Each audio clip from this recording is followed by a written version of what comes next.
नमस्कार दोस्तों, हमारे YouTube चैनल भक्ति कथा में आपका स्वागत है। आज हम आपको शनि प्रदोष की कथा सुनाने जा रहे हैं, जो इस प्रकार है। गर्गाचार्य जी ने कहा कि हे महात्मने, आपने शिव शंकर प्रसन्न हेतु समस्त प्रदोष व्रत का वर्णन किया। अब हम विधि सुनने की इच्छा रखते हैं, सो कृपा करके सुनाइए। तब सूत जी बोले, हे मुनियों, निश्चयात्मक रूप से आपका शिव पार्वती के चरणों में अत्यंत प्रेम है।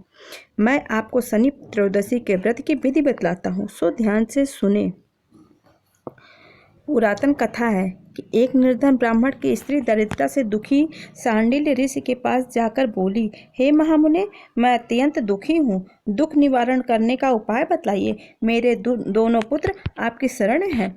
मेरे ज्येष्ठ पुत्र का नाम धर्म है, जो कि राजपुत्र है, और लघु का नाम शुचिव्रत है। हम दरिद्री हैं, आप ही हमारा उद्धार कर सकते हैं। इतनी बात सुन ऋषि ने शिव प्रदोष व्रत करने के लिए कहा।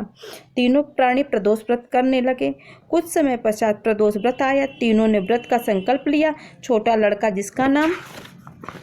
जिसका शुचिव्रत था, एक तालाब पर स्नान करने को गया तो उसे मार्ग में एक स्वर्ण कलश धन से भरपूर मिला। उसको लेकर वह घर आया। प्रसन्न हो माता से कहा कि हे माँ, यह धन मार्ग से प्राप्त हुआ है। माता ने धन देकर शिव महिमा का वर्णन किया। राजपुत्र को अपने पास बुलाकर बोली, देखो पुत्र, यह धन हमें शिव जी की कृपा से प्राप्त हुआ है। अतः प्रसाद के रूप में दोनों पुत्र आधा आधा बांट लो। माता का वचन सुन राजपुत्र ने शिव पार्वती का ध्यान किया और बोला, पूज्य, यह धन आपके पुत्र का ही है, मैं इसका अधिकारी नहीं हूँ। मुझे शंकर भगवान और पार्वती माता जब देंगे तब मैं लूँगा। इतना कहकर राजपुत्र शंकर जी की पूजा में लग गया। एक दिन दोनों भाइयों का प्रदेश भ्रमण का विचार हुआ। वहाँ अनेक गंधर्व कन्याओं को क्रीड़ा करते हुए देखा। उन्हें देखकर शुचिव्रत ने कहा, भैया, अब हमें इससे आगे नहीं जाना। इतना कह शुचिव्रत उसी स्थान पर बैठ गया, परंतु राजपुत्र अकेले ही स्त्रियों के बीच जा पहुंचा।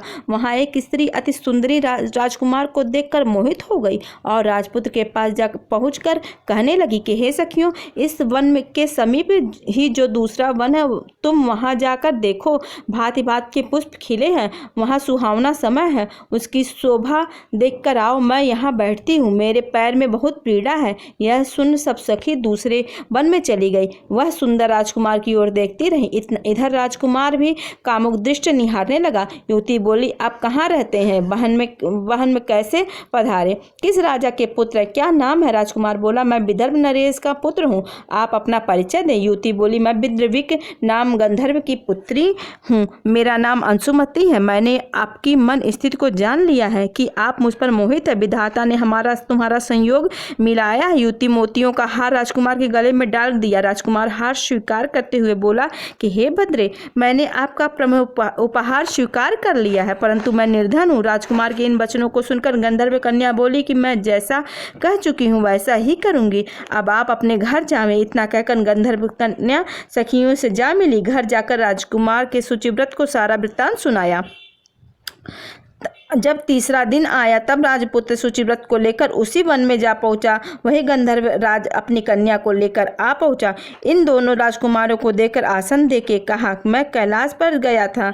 वहां शंकर जी ने मुझसे कहा कि धर्मगुप्त के नाम का राजपुत्र है, जो इस समय राजविहीन निर्धन है, मेरा परम भक्त है। वह गंधर्व राज, तुम उसकी सहायता करो।